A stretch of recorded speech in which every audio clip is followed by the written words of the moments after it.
Not just one bedroom. You got speed. Just one. One bedroom. Is there a pool? So you a homeowner? In the bedroom? No. Nah. No. Just got an apartment. Tell me about your lifestyle. I mean, like you just mentioned, you know, you have an apartment. I mean, Yeah, I finally are you gonna, found like, have one. a mansion someday, or what? I kind of doubt it. 2 rooms would be enough. One for all my junk and one to sleep in. Yeah, all I need is a room to put all my toys and comic books and guitars and a bedroom. Go play in. Playroom. Tell me about your comic collection. Things like that. Just collect old comics from 30s, 40s, 50s, 60s.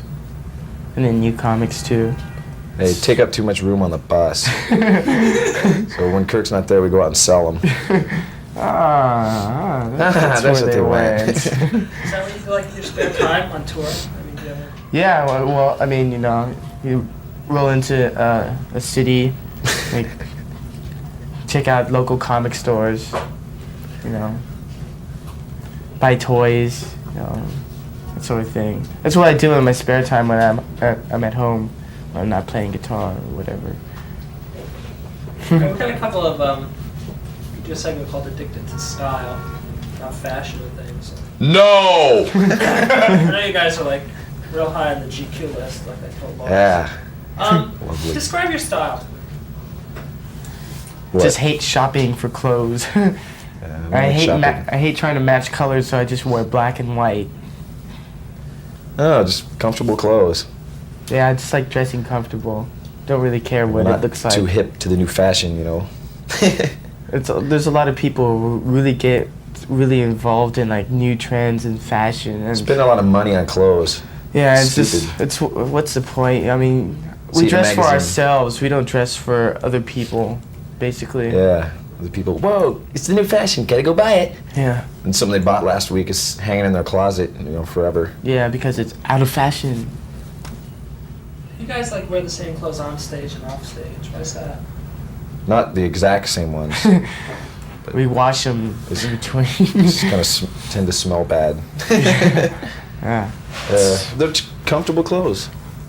And we don't feel the need to dress up, you know, to We always forget. augment. Yeah, we have all sorts of glittery stage clothes in our Yeah. wardrobe case, but we always Yeah. forget to wear them. Always write an opening song. Damn, I forgot. I forgot. I always look over at James and go, James, we forgot again. Got my glittery robe. Darn. Forgot my boots. Tell me about the t-shirts you're wearing today. Who goes first? James. This is a homemade one. Some guy in the UK made it for me. Misfits. It's off one of their EPs. It's Beware EP. This is It's cool. This is a single that a friend of mine, Glenn Can you start Dan. again? What's that? Can you start again? Because I missed Oh, the camera, okay. so that's right. Okay. This is a T-shirt of a single that my friend Glenn Danzig put out. He's in Misfits. He's now in Sam Hain. It's Who called knows him? Who Killed Marilyn? It's a pretty cool shirt. Marilyn looking pretty dead. I mean, it's just we like wearing shirts of bands, you know, you like, you know, you're particularly supportive of, you know. Free And, stuff, like, you know. Right. The Misfits graphics are really cool, you know, like Yeah. the whole horror thing. Got It's about- really cool. Got about 200 shirts at home. And we wear. I wear 5. You know. Yeah. The rest just sit there. 'Cause when I pack to go on the road, I just pick out 10 shirts and throw it into the suitcase. I'm ready. Let's go. Come on. Tell us about your manager, like buying the whole band like 1,000,000 socks to wear. How'd you know about that? The socks I really don't like too. Yeah. The kind that don't even go over your ankle. Ugh. So- Lars likes them though, because they got little tennis rackets on them. It's because we used to always get all our socks mixed up with each other. You know, you go into a tour with like 10 perfect sets of socks, and you go out of the tour with all mismatched socks and stuff. So. One like, blue, one green, one's yeah. unstretched. And like, you know, someone doesn't cut their toenails and you get socks back, it comes back with like holes in where the toes are. when they come back from the washing, they're stapled together now. Yeah. Yeah. Put them on. So, I mean, and like people would lose socks and stuff, so we would go on stage with just one sock on, barefoot and shoot. So, I mean, after months and months of petty bickering about our socks, we managed to just decided to buy a bunch of socks. Plus, we got some we had something take residence in our wardrobe case. Yeah. And we had to we had to oust certain articles Living of clothing. organisms. Oust certain articles of clothing. They were on tour with us. Friends on tour. Is there like meat behind that story you can tell me, or you'd rather? Meat Well, behind- just in front of it. just had some tour mascots that decided to take residence in our wardrobe case, Tour mascot. Yeah. among other places. Kirk, tell me about your Batman socks. Yeah. Oh yeah, they're the best thing. Jason bought them for me. And they're great. They're official Batman Club socks. Ooh. And I wore them on stage in Japan along with my fruit salad pants. Yeah. Yeah, the last gig was real fun. Yeah. Some kid threw up. Some kid threw up. So some pants for me to wear. There were these shorts like tiger stripe felt, like. They're like real above his funny. knees and they have a tail. Yeah, they were huge too, and had a tail. So I put them on. Over his Great. stage pants. And I have these shorts that they look like fruit salad and spaghetti. That's the pattern that's on this shorts. And he's a vegetarian. Yeah, and they're above the knee too. And I was wearing my official Batman socks with them, and He my looked- styling black socks. I was looking pretty stylish. You know? Yeah. Looked And, quite the fashion rage. Yeah. My Monkeys t-shirt. We played the encore that way. Yeah, and some It's guy cool. gave me a little guitar. It's like this big, This is in Japan. like my Explorer. It's like the same. It's real small. I played it, and it sounded better than my other guitar. One last question, fashion-wise, what you guys love to get for Christmas? Sounds like the Mooneywood game. I have to ask this question. Oh God. Oh jeez. Jeez, I don't know. All right, James, what would you get Kirk for Christmas? I don't know. You know what I would get, James? Do you ever see that publicity shot in the Guinness Book of World Records for the world's fattest man? He's wearing a pair of those overalls. That's what I would get James, a pair of those overalls. Yeah, so the whole band can get in at the same time. Go out drinking. Yeah. So you just have to pay for one person. In a bus or Yeah. cab or something. Thanks a lot. All right. Cool.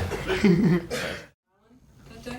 Yeah, it was on. Yeah. Wasn't it the one where I'm sitting babbling on Yeah, the phone? on the phone, yeah. That was alright, different. It's cool. And fucking Bobby, our tour manager, was hella like, calls mom, I'm on TV, you know? Hey mom, I'm on TV, you know? Bobby, our tour manager, was roaring. It was so funny. Fucking rock star road manager, you know, with his sunglasses. And, Alright. yeah, well, I road manage the band. Tell me what you guys have been up to the past couple weeks. Just got back from Japan a couple days ago. It was so that was it. You know, we did 10 days there or something, whatever. Yeah, I mean, and before that, as you might know, there was a couple of weeks of auditions and about 3 days of rehearsal with him, and then in at the deep end. We did a couple warm-up gigs down in LA, opening for Metal Church. Yay, friends! Sitting over here clapping at us off camera, and then we did these couple of gigs down there, and then flipped to Japan right after that, and did 5 dates over there. How'd they go? Brilliant.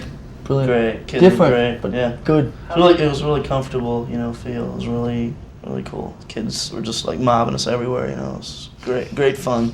Nothing but. Lars, how is it different? Well, I mean, there's the obvious differences, like there's no support acts ever, and you go on at like 6:30, which is a bit The strange. shows were over by 8:30. It's like you're back at the hotel at 8:30 going, oh, what do we do now? Hey.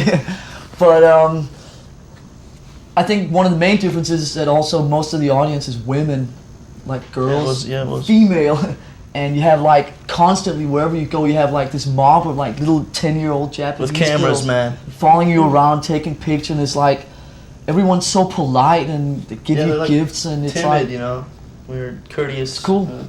But the whole place is very, you know, there's no like open spaces anywhere. It's got a bit sort of claustrophobic at the end, but I mean it was a lot of fun. It really Yeah, was. they all had to stand, you know, like right in front of their seats and stuff, and just, you know, be banging while they're standing up. The kids there hip to Metallica's music? Hey.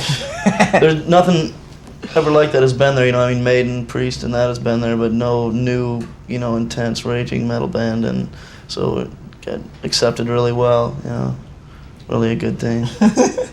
Tell me about your upcoming North American. Hey, we're going out for how long? 4 Couple, 5, weeks. 6. No, we're just going out, and basically what we're doing is we're doing all the shows that we were supposed to do with Ozzy that got canceled due to either Ozzy's, you know, throat or whatever things he was doing. Some dates got canceled because he had to shoot that stuff for that film and whatever. And what basically we're doing is going out and doing all the markets that we missed with him, all the cities, which is like all of Canada and some stuff right here on the East Coast, and then some stuff in the Northwest area, Seattle. Yeah. More clapping Seattle there from our Coliseum with friends. the church. That'll be roaring. And which is just basically doing all the shows and all the cities that we haven't done with Ozzy. And then we go to Europe after that and do all the dates that we missed after the accident in Europe. Do you guys feel nervous at all? Like Jason, you know, Yeah, your band member, you know, coming home and... No, I think we got over that. Basically, I think it was really good that we did those warm-up dates in LA, because what we wanted to do was sort of ease him in instead of like jumping in at the deep end kind of in Japan. So like the first gig would be in front of 4,000 kids in Tokyo, and for me, I was very nervous the first gig at the country club, and then that was it. And now just, you know, each show has gotten better as we went, you know. I mean, it was cool that we got to do Japan first because of just how comfortable it was, you know, for me especially, because I feel a lot of pressure because of, you know, the kids are expecting so much, and, you know, to fill Cliff's shoes, you know, it's a really big thing, and so it's kind of a weird thing for me, but it's getting better each time. These guys have made it ultra comfortable for me, more than I ever expected, really. Tell me about your support group, Metal Church. Who? Come on, throw it. Just hella good friends of ours from like way back, and you know, it's like just always great to be touring with bands that we get on with. We've toured a lot with a band in the past called Armored Saint, which are really, really good friends of ours too. And it's like we're out for a long time. It's just good to have, you know, people around that you get on with. We also done some tours with people that we didn't get on with so much, and it's just good to like, you know, have people out with you that you really get on with like on a personal basis, you know. Yeah. And they're also opening for us on all the European dates. So we'll be with them for like the next 8 years. Fun for all. one big party. They're pretty much a no-nonsense band, just like you guys are. It must be like a nice compliment. Yeah, I think they're... Yesterday, I was talking to someone in an interview, and he asked me like what bands I thought had the sort of same vibe as us in terms of the way we come across and the way we present ourselves, and just sort of like general things. And the first band I mentioned was Metal Church. I mean, they're just like us, drunken idiots, trying to stay on time. How's this tour going to compare to the tour you guys just got off of with Ozzy? Well, obviously it's different. I mean, the main difference is obviously that we're headlining, and we play, you know, 1 hour and 40 usually when we headline. And on the Ozzy tour, the whole day-to-day vibe it's a bit different when you sort of only play 50 minutes a night, and when you go on at 7:30, just the way your day is sort of scheduled in or whatever, it's like just different when you headline. But I mean, both of them are obviously a lot of fun. It's a bit more of a sort of challenge. You have to sort of watch, you know, not to drink too much. Sure. When you headline, get a lot of sleep, because I mean, when we play 1 hour and 40, we can really tell the difference in sort of just how we feel, you know, day to day and stuff like that. And the energy level's still going to be the same, so you gotta pace, you know.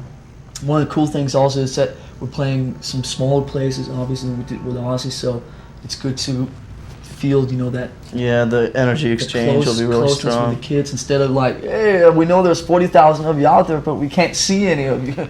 So we might as well just play to ourselves. I mean, it's just, I mean, we feed a lot off the energy and the feedback that we get from the kids. It's like we throw it out at them, they throw it back at us, and it's sort of, it's like a circle that just sort of goes.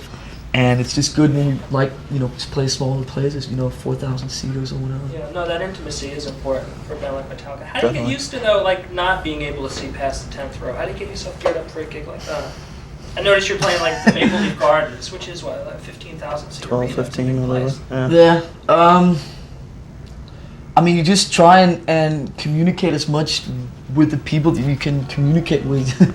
You know, it's like you, like I said, you throw a lot of it out there, but it's really, and obviously for the guys out front, I'm a bit further back, but I mean the guys out front, you know, when they're long barricades and stuff like that, and it sometimes can get difficult, you know. But I mean, you know, they're out there, and I mean, we just try and really play as aggressively as we can, and Right, it just try sort to- of comes out somehow.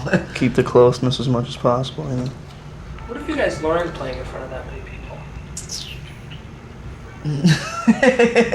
That more people can hear your mistakes. No, I mean, I think there comes a point where you get quite confident with what you do, and which is really good, because it's like the more confident you are when you play, it's like, I think that shows up in the music and the gig itself, when you're a bit more relaxed instead Yeah, of the strength, of you're all uptight and stuff like that. And I think when you reach a point of you know you're going to go out there and do really well, and sort of just good confidence, you know, it relaxes you in a different way, and I think you come across as being a lot more sort of relaxed and sort of on the level, instead of being, you know, all tense and worried about what you're doing all the time, you know.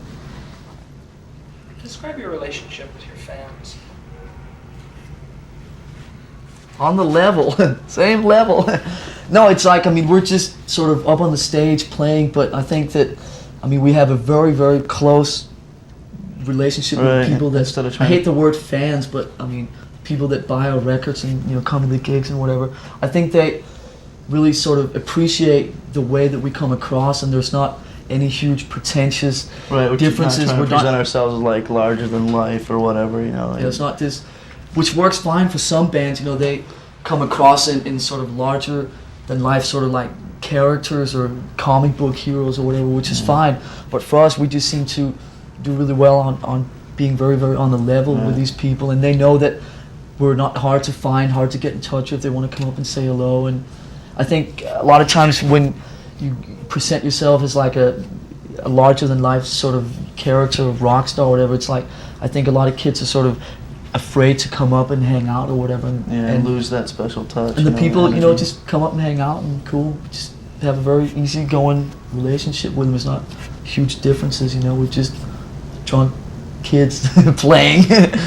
So you're going to be the same, you know, if the next album goes triple platinum, like Elektra probably hopes it will. It's the same old guys. Why limit yourself to triple platinum?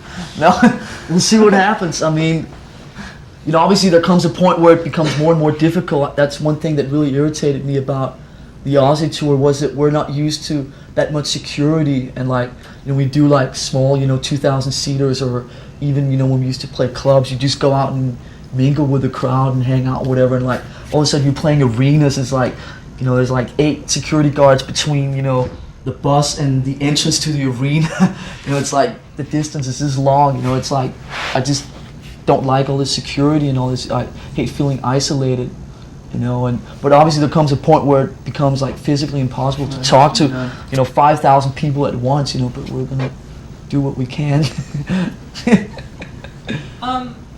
Before I came by, I looked at the last interview I did with you, and you talked about maintaining the same basic principles from when you started. What are those principles? Well, I mean, it's not something that's, you know, written down on paper and like we look at it every day, but I mean, just the general vibe within the band is that we're in a situation, luckily, with both management and record company, that we're very, very independent in terms of when it comes to writing and doing our thing with songs and recording and the way we go about presenting ourselves and so forth. And I mean, some of those quote-unquote principles are that we just really like that independence that we have from the sort of business associates, and it's just sort of great and very satisfying to be able to do what we want, and Not do it having the to way we want to do it, conform. and just go about sort of making a lot of these things the way that we feel that we should do them. And I think some of the other things are that we really want to stay where we are in terms of who we are as people, and like I said, it's, you know, really irritating with all the security, and you just want to stay who you've always been, you know, and you know, those are just some of the things that we try and do. You mentioned freedom and independence. How important is that to you guys? From a business point of view, very. I mean, I think we've shown now that we can. I think the Master Puppets album was, from some of the business people's point of view, was like, okay, we'll give them a chance at doing, you know, what they really want to do, and we'll see if it works. Now we've shown these Proven. people that we can do it. The album's, you know, gone gold and still doing very well and so forth. And I think that, I mean, the freedom now is like we have these people's trust, and they don't interfere, like, you know, with songwriting and the way we want to record and who we want to record with. And so this guy over here is laughing, but these are the people that I'm talking about are standing over here. They're gonna buy me dinner tonight. What were your thoughts about the future of Metallica when Cliff passed away? Mine were that I don't think there was any doubt that we had to carry on and we're gonna carry on. The immediate thoughts obviously were how long it would take to get the whole thing rolling again, and look back on it now, it's really good that the period of time has been so short, because like the main things that we decided when we met up again, you know, about a week after the accident, was that we wanted to do it as fast as possible, which would sort of shorten the time of us sitting around, you know, feeling sorry for ourselves and moaning and groaning and so forth. And we just wanted to get back on the road and get back to doing, you know, what we do, which is, you know, play live and tour and whatever. And That's what he would have wanted. definitely, I mean, he would be the first person to encourage it anyway. And I think now, I mean, Metallica has always been about sort of fighting on and fighting against a lot of the things that have always been in our way. We've had some bad, you know, accidents before, with James has broken this and I've broken that and blah, blah, blah, blah, blah. And it's like, Which? hey, the old heel. And it's like, we've just always been about fighting on and sort of carrying on and going against all the sort of obstacles that come in our way. And obviously we've never encountered anything like this before, but it's like we have to keep going. I think the whole thing has really given us even more incentive and even more of a kick to sort of really do it now, because now obviously we have to do it for Cliff too. Yeah. And it's like now there's absolutely no stopping us whatsoever. Will the band change at all with Cliff's absence? Obviously. Yeah, it's going to be different because he was. I mean, you know, part of the reason that I think Metallica did so well was that, or is doing so well, is that four very strong individual characters. You know, Cliff was, as you know, very, very unique, both as a personality and as a bass player, and very original and different. And the first thing we realized was that we were never ever going to find anyone like Cliff, so it was not like we were sort of looking for a Cliff Burton II or whatever, and we just needed, you know, a bass player that would fit in. Jason has, you know, strong individual personality and so forth, and, you know, we'll see what happens when we start writing. We don't write on the road, so it's a little early to tell. So Jason, how'd you find these guys? Well, I leave. They found me pretty much, you know. I mean, when I heard that they were doing auditions, right, like whatever, 3 weeks after the accident or whatever, called my friend Michael, and you know, we got together or whatever. I told him I wanted to do an audition, and so Lars called me and just went from there. You know, he told me I had 4 days before an audition or whatever, and so I locked myself in my room with the tapes and just did it, learned, you know, everything I could, and went and kicked the ears. Hey. No, that was it. You know, when I heard that I had the chance, you know, there was no way that I wasn't going to get it. I mean, I told myself, convinced myself, there was no way that I was going to let this pass me by, because it's like, you know, a dream come true, really. So that's what it comes down to. What do you bring to the band musically or philosophically? I'm just gonna try to create, you know, the separate personality. I mean, everybody, like he was saying, everybody's got their own thing. You know, Kirk has his personality, Lars has his, James, and then as a unit, you know, they all put 1/4 in to make the ultimate unit, right? So I'm just gonna fill my 25% over here on this side and create my own personality, and you know, as far as the bass playing, you know, I'm just gonna do my own style. Like Lars told me, and he was saying, you know, they're not looking for a Cliff Burton clone. That'd be impossible, and there's no way it ever could happen. So I'm just gonna, you know, play my own style and just do my thing. And it seems to be working just fine. I mean, I think the writing's gonna be cool.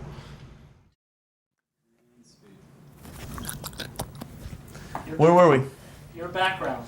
Okay, I came from a band called Flotsam and Jetsam out of Phoenix, Arizona. We just put out the first album back in the summer. I formed a band with drummer Kelly Smith, who you know, we started about 4.5 years ago, and just, you know, went through many people, many guitar players, and that until the right thing came together, and then did the Doomsday album, and it's been getting really good reviews and everything. So that's pretty much it. I mean, the style was a lot, you know, compared to Metallica, and you know, they had definitely a heavy influence on the whole thing. It was like Iron Maiden, Metallica type thing. What's your reaction when you found out you were the new bass player? We were in this little restaurant, right? It was like on my callback day from, you know, it's like the second audition or whatever, second part of it.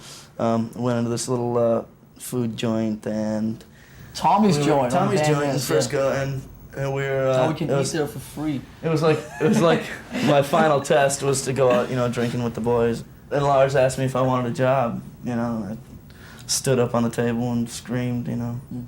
And What he didn't realize was we hadn't brought any money along to pay for the bills. no, and James so I'm goes, out washing the dishes. and he goes, "You want a job?" And I go, "Ah," you know, scream. And James goes, "Good, you're gonna be the bass roadie." Do that again. Do that again. That sound again. No.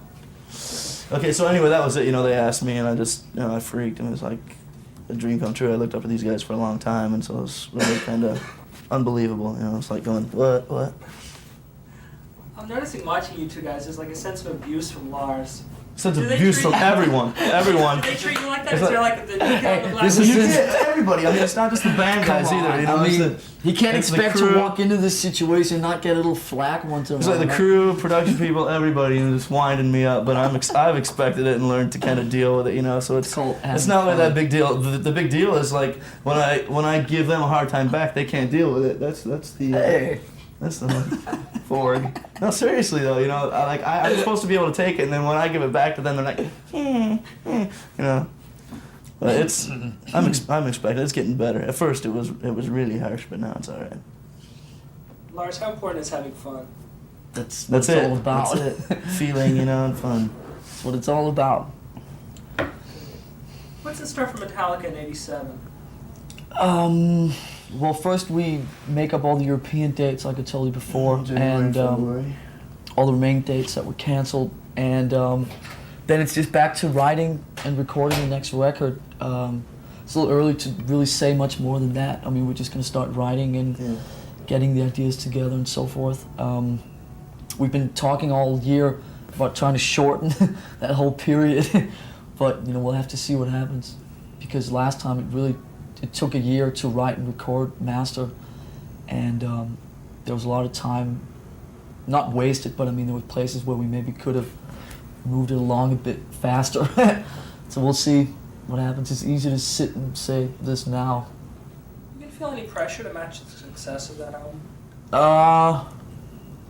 Not right now, no. I think it's just going to be a sort of, because on each album we sort of just progress in whatever way that we feel like, and like I told you before, there's no pressure from any sort of business people or anything to do something specific. So I mean, because of that freedom, we can just sort of go in whatever direction we want, and should be interesting to see what happens in the next How do you guys measure success, or do you care?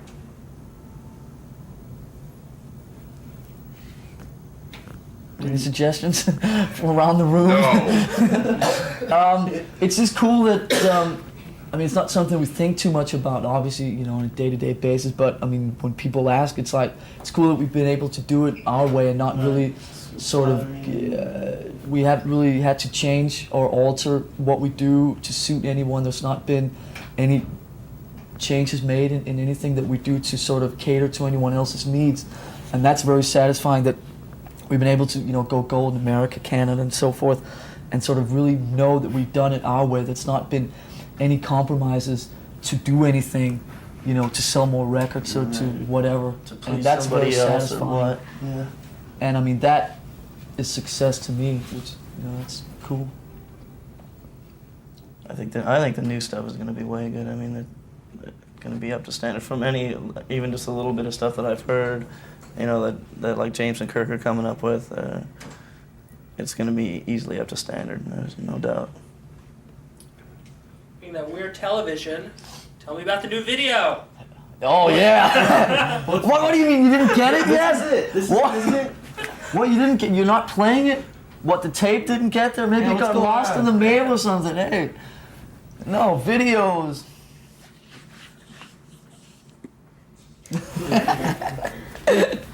No, there's not been a huge need for one at the moment, or at least up until now. And we keep saying, well, next album we'll do one. So let's see what happens. What about doing something like a live thing for your fans? I'm sure there's a demand for it. Yeah, we Yeah. actually talked about that too at one point. But I don't know, it never sort of, we always talk about this in the back lounge at the tour bus with our manager, but never seems to get any further than that. That would be the cool thing, a live one, any kind of studio type thing would be, you know. Lars, I Really read nice. in the article in Spin Magazine, interesting Oh, no. bit about your open-minded parents. Tell me about that. My open-minded parents are just a little different than other parents, Just cool. I would say. Just cool. My dad's fairly different dad. He's still to this day got longer hair than I have. You know, hella long He's beard. a really down cool to his- guy though, way cool. down to guy. his navel,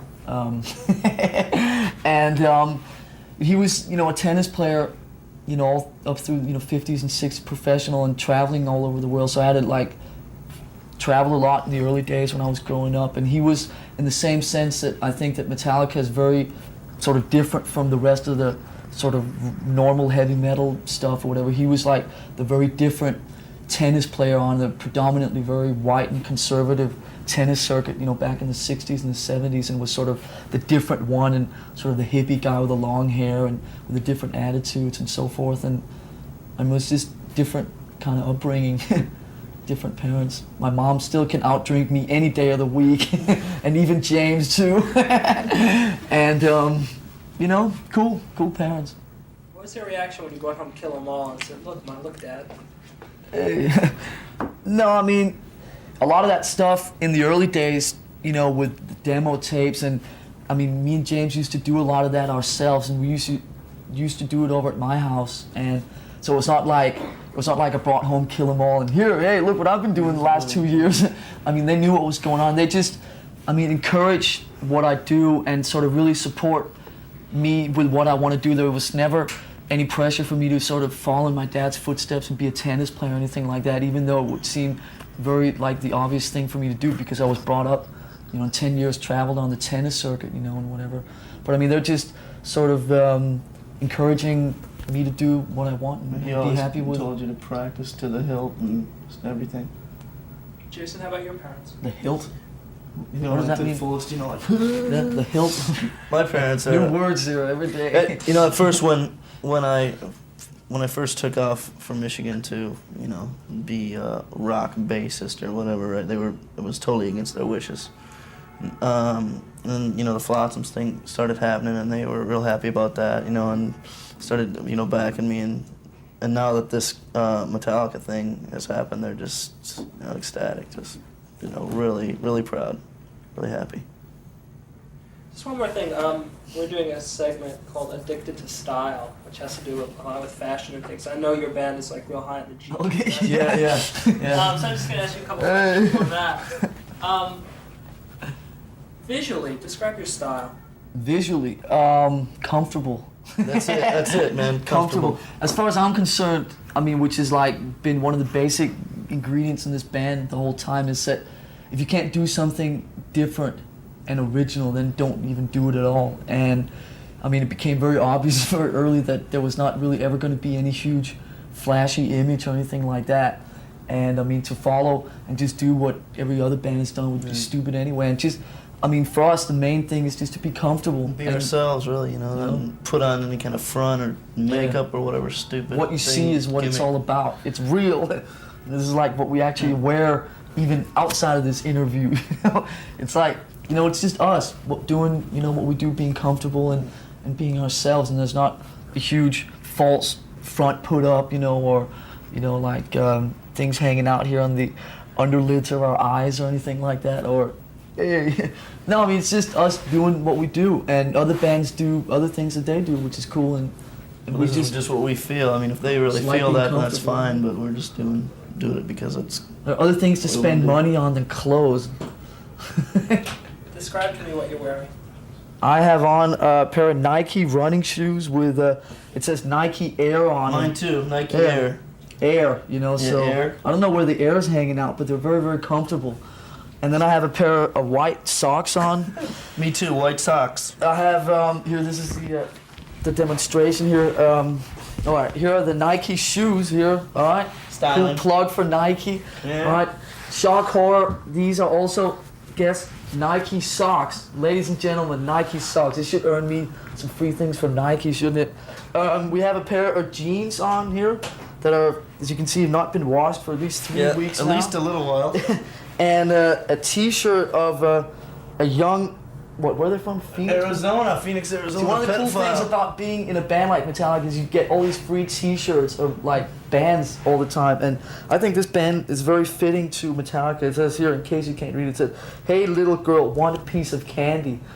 And then on the You back. can transcribe that any way you want.